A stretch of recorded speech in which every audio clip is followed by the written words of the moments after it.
Hello and welcome back to another episode of Anything Goes with me, Richard C.W. Mason. And today I'm joined by Rita and we're going to be talking about paranormal. Paranormal, Welcome, Rita. a big Welcome. topic. Well, I think from being a kid, I've always been really interested in all things paranormal, psychic, ghostly, like that. Me Right, too. right up until about 2 years ago is now. No, yeah, 3 years ago is now. And I just changed. I think I was seeing things on TikTok and YouTube, and Yeah. just anybody buying a pack of tarot cards and sitting there on TikTok pretending there was like a medium, and they just bought a pack of tarot cards and were sat there going, oh, this woman holding the coins means you're going to come into money. And I'm like, is this what it's got to now? Yeah. And then it made me think back to like readings and stuff I'd had, and we used to live in this old house, and it seemed quite spooky because it was an old creaky house. Yeah. And I used to think, oh, it's so haunted. And I'll talk about how it was haunted, or in a bit. But yeah, I'm just thinking, was it the surroundings that made it haunted? Do you know what I mean?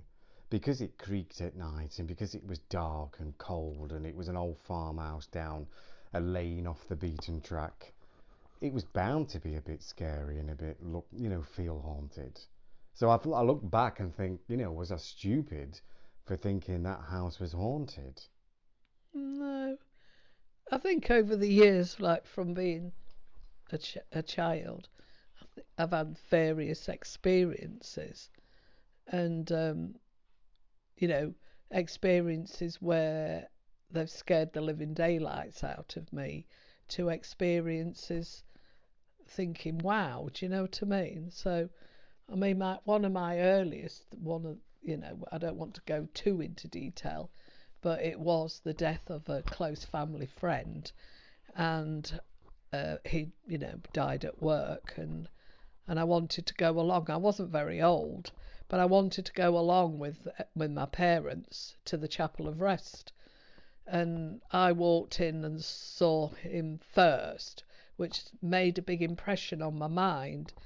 And I remember coming out, because it was obviously at night, and all I could see was his face everywhere I looked. And got home and went to bed and had a really bad night, like nightmare screaming. In fact, I was that bad, my mum rung the doctors, and the doctor came out. So that was a scary experience. But then I've had experiences where I've seen things and it's kind of made sense. I know where it's come from or what it's about, and I've had messages where they've tried to tell me something, and I have to follow it through, and if I followed it through, it's been there. So, and then I've had dealings with the paranormal teams, and had their equipment in various rooms of the premises that we had at the time. And a lot was picked up, even noise-wise, as well as visual sort of aids as well. So I think there's a lot more in it, and I think that it is a big debate, isn't it? I mean, if you've got a number of people in a room. I know. And I think I would have been with your side right up until a couple of years ago, where I just seemed to, I don't know, it was like, if there was such thing, why don't they just appear so you can see them and talk to them, and then for definite. I'm not saying like all mediums are fake or anything, but I think there are mediums who are fake. I think there are mediums who are genuine. I think there's mediums who genuinely believe they're getting in touch with like spirits, whatever. And like I said about haunted places, it's like, if you go into an abandoned house in the middle of nowhere, in the pitch black, you're bound to feel scared, aren't you? Yeah. Where I would go, if it was like if it was secure that nobody's going to break in or harm me in any way, like I would go sit in a dark house, as long as I could see to move about, you know what I mean? And Yeah. maybe had some music on. I would go sit in a supposedly haunted house, and I'd be like, right, come on, do something then, you know. I think there is a lot more to it. I don't know why you feel, you're questioning it now. I don't know I don't why. know why I am questioning it. I No. think it is, the TikTok, the YouTube, and there's somebody, I'm not going to mention the group's name, but there's a group, they're not too far away, and they go around and they've got these, like, one's got an app on their phone, and this app is supposed to be the ghosts coming through the phone and speaking, and it's just like radio crackle, and I think, really? Yeah, I don't know. I have experience, like I said, with a paranormal team, and there does seem to be a lot of interest with the Joe Public, Yeah, sometimes on paranormal stuff, because I think everybody is always wanting to see if there is more going on. And I do think there is a lot going on, and I do think that they do communicate with everybody, and they obviously communicate better with a medium. But my own experience is sometimes, I can get a buzzing in my right ear, and I now have acknowledged that it's spirit trying to get through to me. And if I acknowledge that I'm open, but they're going to have to show me or something, get through to me whichever way they can, whether it be dream state or showing me something, and to take the buzzing away, and it does go. So I do think there is a lot, to believe in, and there is a lot of comfort for people, in the messages or in. one that we lived at another farmhouse, a smaller farm dwelling, and one night I got in bed, and the bed felt like somebody had grabbed it underneath and just shook it, and you was rolling in the Yeah, bed, yeah. and I sat up, jolted up in the bed, and I was like, what the hell was that? I thought it was a lorry going past or something. And then I laid back in the bed and I was like, right, if there is something, just show it. This great big book I'd had for years, wedged in the bookcase amongst other books, came out and landed in the middle of the bedroom floor. I flung the covers back, flicked the light, and I was like, oh, that book. It was so heavy. Yeah. And then I started to think, well, if that was a lorry going past and it shook the. Did it make you feel better looking for to make you feel better? Like you didn't want to think that something was in your bedroom, something had. Did it just make you feel better thinking, well, if I think it's a lorry? Even still, that I still question it, and I've told people about this. I told my mum. I said this book flew out of a cupboard after I felt the bed shake, and then I've thought for years on now, could it have been like a mini earthquake or something? I'm always coming up with an explanation now. Do you know what I mean? Could that have been a little earthquake where the bed shook and then the book flew off the shelf? But why wouldn't other people have felt the earthquake? Yeah, that's what I mean. So I come up with stuff, and then I think, yeah, I can explain that. And I've done cards and stuff over the years, but I have just lost the interest and lost the belief in it. I used to think, when I did cards and stuff on certain days, it used to draw negative attention and stuff, and I don't know, it's just put me off it. And like I said, with these TikTok mediums where they just buy a pack of cards and then they're there, and people send them gifts just through holding up a card and reading what's on it, and I think, oh my god. But I've seen mediums over the years. I saw quite a few in Blackpool. Used to go to a spiritual church in Blackpool, and they were spot on sometimes, and then other times totally grasping at straws. And then I've had readings with mediums over the years, some 1-to-1, And I thought, yeah, they were really good. And then other times I've thought, well, that hasn't happened, that hasn't come true, and that hasn't come true. What's happening, you know? Somebody said to me once, they were told that it was right at the time of them telling you. Right. Right at the time of, yeah, I've had that. Or take it with you because it might come in the future, sort of thing, you know. I think I've known of things that I was told, and it's probably 3, 4, 5 years later, and I thought, oh my God, I remember somebody saying that. You know what I mean? So, because they keep saying there's no perception of time and spirit, so I don't know, you know. So, But on the farm, I think it was mid to late 80s. Yeah. My mum went to feed the horses one night. My sister used to work away sometimes, and she went to feed the horses. It was like November time, dark nights. Went through the two big white doors to take you through to the stables. Went through. I think she picked up a bucket of food, looked up, and she said she saw this half cow, half type pixie looking thing yeah. on a post. And she says it sort of just put her in a trance where she was just fixated on looking at it. And she says, I could see its eyes, and it had a tail over its shoulder and these pixie looking ears. Wow. And she just froze, and she said she had to really struggle to get out of its glare, its fixation. She ran back in the house, could hardly speak, and my dad said to her, you look like you've seen that thing I keep seeing in the, through the crew yard on the post.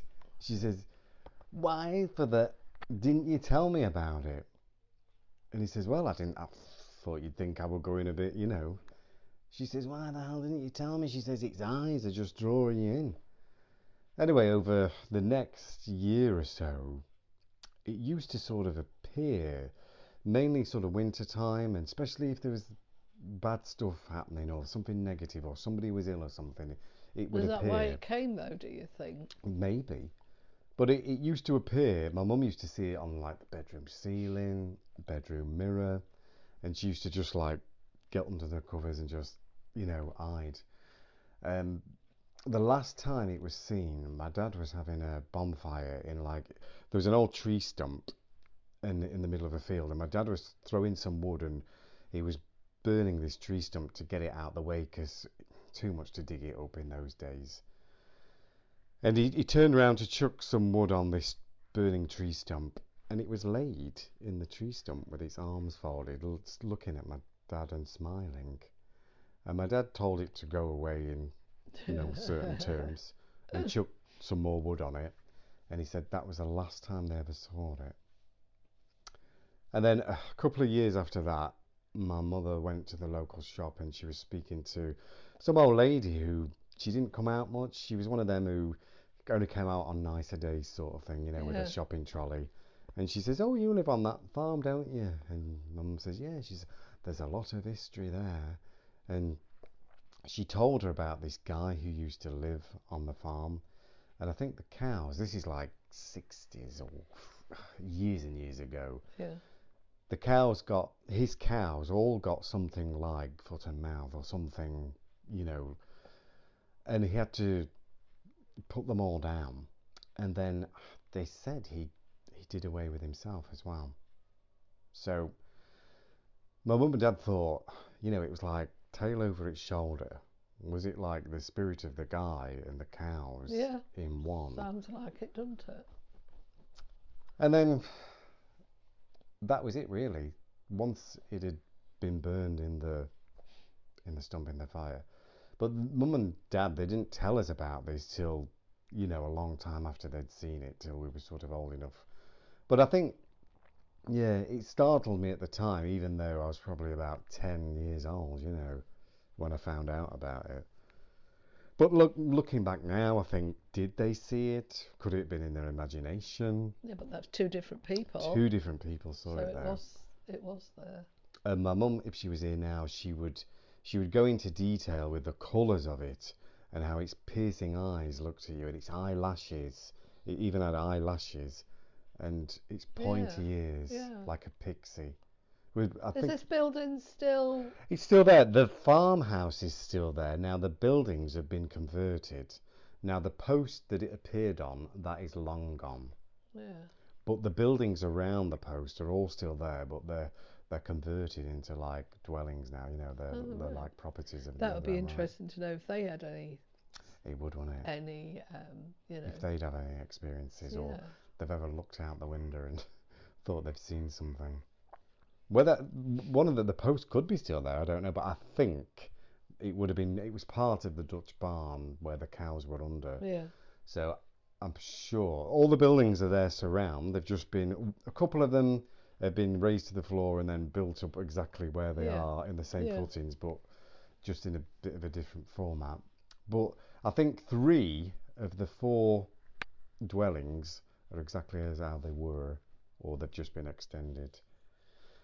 It is amazing, and you know, there's millions of stories told about every day of every week, stories from things that have happened in the old to stuff that's happening now. So I've never seen anything. Have you ever seen anything? Yeah, I have. Yeah, I remember at a house in Redburn, I was sat doing my accounts, and everybody was in bed, and I was down at the kitchen table, and I was writing away, and I just happened to glance up, and a little girl was stood there, very beautiful, long blonde hair, and I went like that, and she just turned and disappeared and went through the door.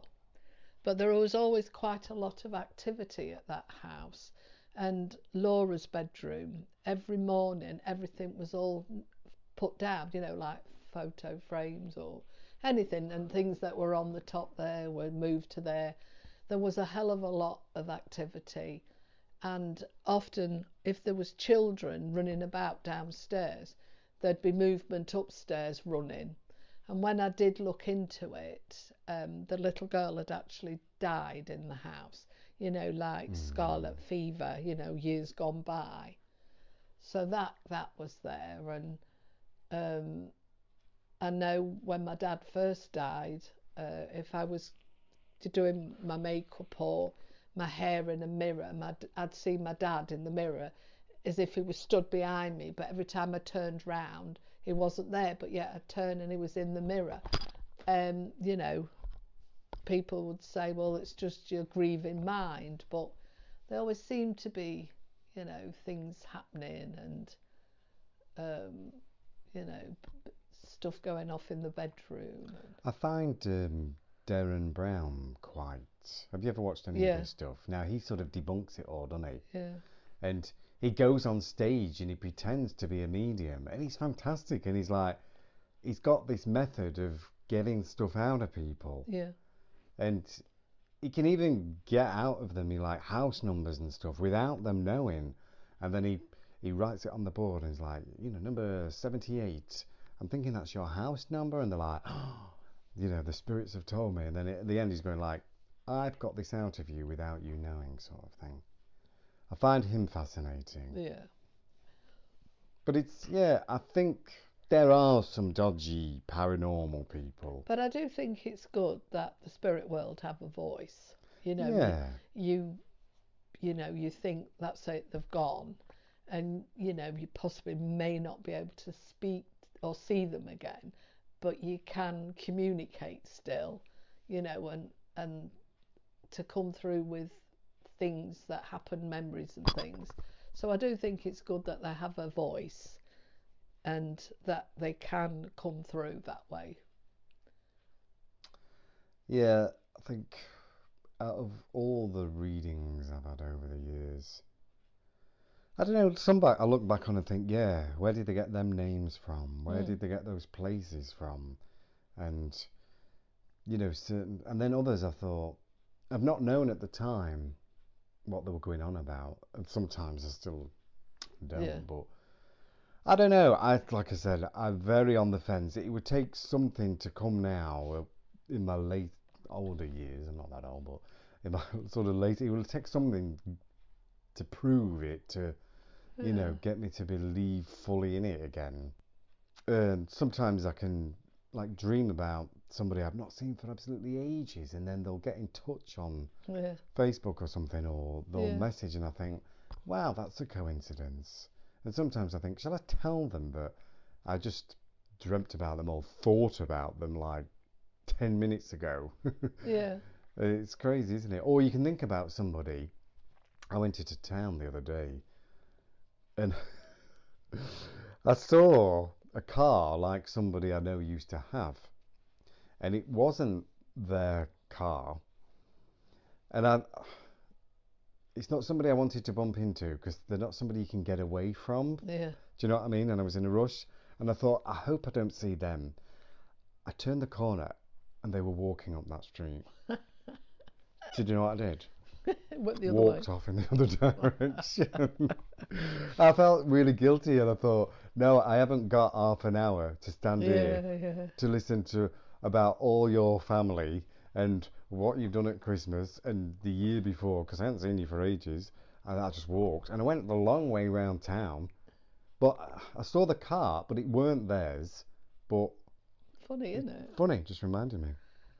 So yeah, I think some interesting subjects, whether you're a believer or you're a non-believer. No, I'm a believer. You're a believer. You're 99%, aren't you? Yeah, no, I do believe. I did, and like I've talked about experiences, but I'm still sort of, can they be explained? I don't know. Yeah. Interesting. It's a subject that maybe could go on and on and yeah, on. I think, and the more people in a room. I would like to speak to some mediums or paranormal people. Maybe you can sort that at some point. And get some more proof from them, you know, or visual proof, photo proof. And we'll have to sort that one out. Yeah, we'll definitely. Well, thanks for joining us for this paranormal episode. Rita's joined me for quite a few podcasts. She's joined me in series 1 and 2, and she's going to join me for some more as well soon. Yeah. Well, thanks for joining us today, and we'll be back again soon with lots more. Please like and subscribe. Bye for now. Bye for now. Bye.